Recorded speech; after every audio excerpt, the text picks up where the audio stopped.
Kak Ros meninggal di begal. Kisah bermula ketika Cikgu Besar datang ke Tadika Mesra untuk melakukan sidak secara tiba-tiba. Upin Ipin dan kawan-kawan pun sangat kaget akan kehadiran Cikgu Besar tersebut. Usut punya usut, kedatangan Cikgu Besar ini disebabkan ia sangat terkejut dengan laporan keuangan TK Tadika Mesra. Cikgu melihat pada laporan keuangan sekolah ada beberapa anak yang belum membayar SPP.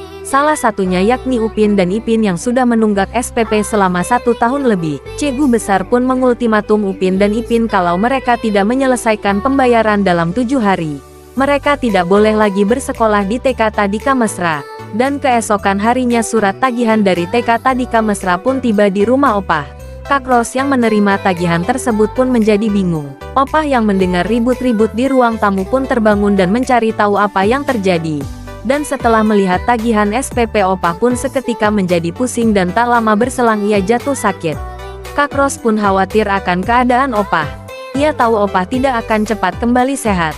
Dan memang selama ini keuangan rumah tangga semua berasal dari kerja keras Opah sebagai buruh panen karet di kampung. Dan kondisi itu mengharuskan Kak Ros mengambil tanggung jawab dalam mencari nafkah bagi keluarga.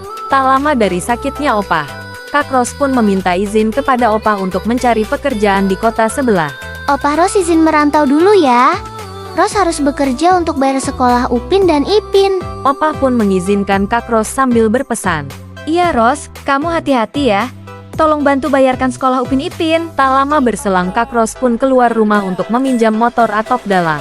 Dan setelah mendapatkan pinjaman motor dari Atok, Kak Ros pun langsung berangkat ke kota kampung Durian Montong. Dan setelah tiba di kota tujuan, Kak Ros pun tidak membuang waktu.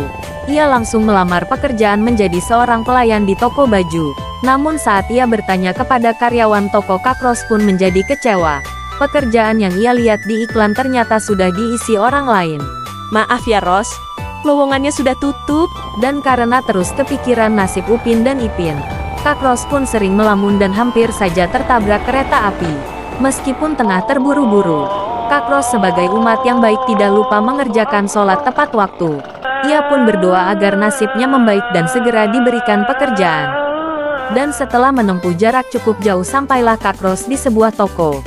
Ia melihat di sana tersedia lowongan menjadi seorang supir angkot. Tak lama kemudian Kak Ros pun sudah diberikan sebuah mobil angkot oleh sang juragan. Kak Ros yakin usahanya kali ini akan berhasil dan bisa segera mengirimkan uang untuk Upin dan Ipin. Meskipun belum pernah menjadi supir angkot, Kak Ros sangat cepat belajar hal baru.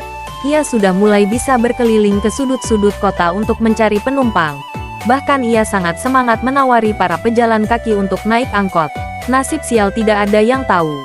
Belum mendapatkan penumpang malah angkot yang dikemudikan Kak Ros mengalami mogok, dan bukannya dibantu. Saat Kak Ros berusaha memperbaiki angkotnya, ia mendapatkan gangguan dari pengendara lain dan preman yang ada di dekat lokasi. Kak Ros pun berusaha melawan sang preman. Hingga akhirnya sang preman terkapar tak berdaya. Namun saat Kak Ros pergi untuk mencari bantuan mobil derek, teman dari sang preman yang tidak terima menghampiri angkot Kak Ros dan kemudian membakarnya. Angkot Kak Ros pun menjadi hangus dan rusak. Kak Ros yang mengetahui angkotnya sudah hancur pun hanya bisa terdiam sambil menangis. Ia tak sanggup lagi menghadapi cobaan ini. Dan untuk mengganti kerusakan angkotnya, Kak Ros pun rela bekerja menjadi tukang becak keliling.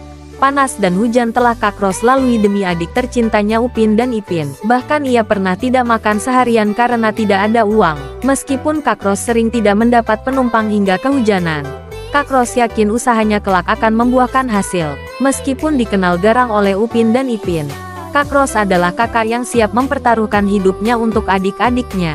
Dan saat berkeliling tiba-tiba para tukang becak lari kocar-kacir. Kak Ros pun menyadari ternyata sedang ada razia untuk para tukang becak tanpa izin.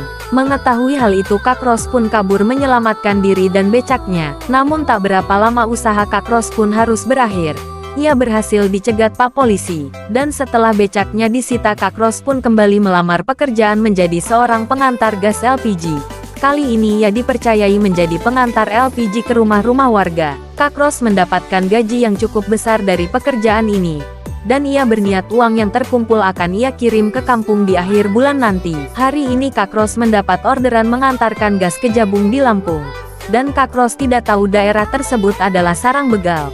Kak Ros dengan polos mengantarkan orderan tersebut dengan riang gembira karena membayangkan uang yang akan ia dapatkan nanti. Dan setibanya di lokasi, ia kaget ternyata sudah ada banyak orang yang menghadang jalannya. Dan ternyata para begal tersebutlah yang membuat orderan palsu untuk menjebak Kak Ros. Seketika Kak Ros pun menjadi bulan-bulanan para begal. Kak Ros saat itu lemah dan ia hanya bisa berupaya menjaga agar uangnya tidak diambil para begal. Kak Ros berusaha kabur namun ia selalu dipukul hingga terjungkal. Dan dalam hatinya ia berharap ada orang yang akan menolongnya. Kak Ros pun tidak bisa membayangkan bagaimana kalau uang itu berhasil diambil para begal. Upin dan Ipin pasti akan dikeluarkan dari sekolah karena tidak bisa membayar SPP. Upin Ipin, Kak Ros minta maaf ya kalau belum bisa mengirim uang ke kampung. Kakak janji segera pulang. Kak Ros pun telah membuat janji yang tidak akan pernah ia tepati. Telah ditemukan seorang wanita bernama Ros, meninggoy dunia. Dan keesokan harinya setelah mendengar Kak Ros meninggal di begal, Upin dan Ipin tidak dapat lagi membendung amarahnya. Mereka ingin memberi pelajaran pada para begal. Tak lupa Upin dan Ipin pun berdoa kepada Yang Maha Kuasa agar dilindungi. Mereka tahu para begal bukanlah orang sembarangan. Mereka bisa saja melukai tanpa ampun. Dan setelah selesai berdoa mereka pun langsung menuju lokasi para begal berkumpul. Upin Ipin hendak memberikan salam 5 jari. Setelah 3 jam perjalanan sampailah Upin dan Ipin ke lokasi yang diduga menjadi sarang para pembegal. Dan benar saja tepat di jalanan desa para begal sudah siap membegal siapapun yang melewati jalan tersebut. Upin dan Ipin pun bersiap untuk pertempuran dahsyat. Para begal memberikan perlawanan yang cukup kuat. Bahkan Ipin sampai pingsan dibuatnya. Dan sekarang hanya Upin yang masih berdiri tegap menghajar satu persatu begal. Dan setelah 1 jam bertarung Upin pun berhasil melumpuhkan para begal. Ini semua Upin lakukan demi Kak Ros sang kakak tercinta. Di lokasi kejadian masih ada motor berisi gas LPG kepunyaan Kak Ros yang mereka rampas begitu saja. Upin melakukan hal ini agar tidak ada korban lagi di kemudian hari. Tak lama kemudian datanglah petugas kepolisian yang akan menangkap para begal yang sudah Upin lumpuhkan. Dan keesokan harinya Upin Ipin, Opah dan Atok Dalang mengumpulkan warga kampung untuk berziarah dan berdoa untuk Kak Ros.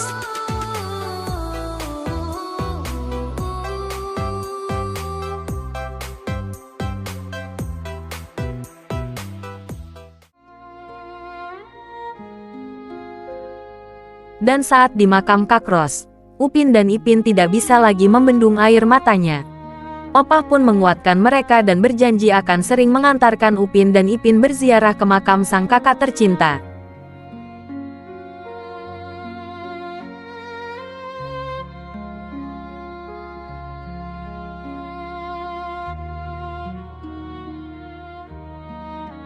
Upin dan Ipin pun melambaikan tangan tanda perpisahan kepada Kak Ros.